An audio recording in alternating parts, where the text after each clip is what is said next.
Now, as long as I'm in upstate New York, I'm going to mention some bad assumptions on the part of Americans as well at this point.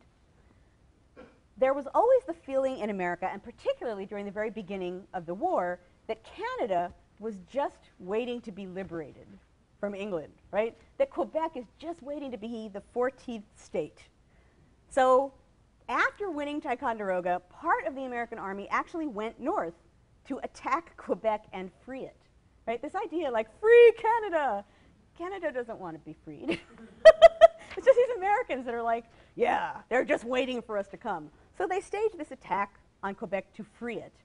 This, as you'll see today and Tuesday, this is pretty much a defensive war on the part of the Americans. This is the one little moment, or one of very few little moments, that's really just an offensive invasion on the part of the Americans. Once again, Benedict Arnold, there he is, being heroic during the attack. So was the young Aaron Burr, who fought in this battle and supposedly pulled the body of his general, Richard Montgomery, off of the battlefield under heavy fire. And since I think Montgomery was a big person and Aaron Burr was a very small person, I think this was a hard thing to do. And he became sort of a hero afterwards for being the guy who saved his general's body under heavy fire during battle. Ultimately, the Americans did not liberate Canada.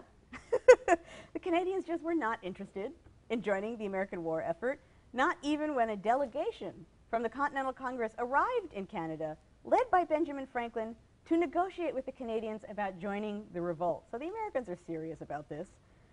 The effort to free Canada ended without effect, and ultimately, during this war at least, the Americans abandoned the idea about liberating Canada. And I say during this war at least because during the War of 1812, when once again we're fighting the British, the Americans are right back there. Free Canada! It's like, no, number two, you know?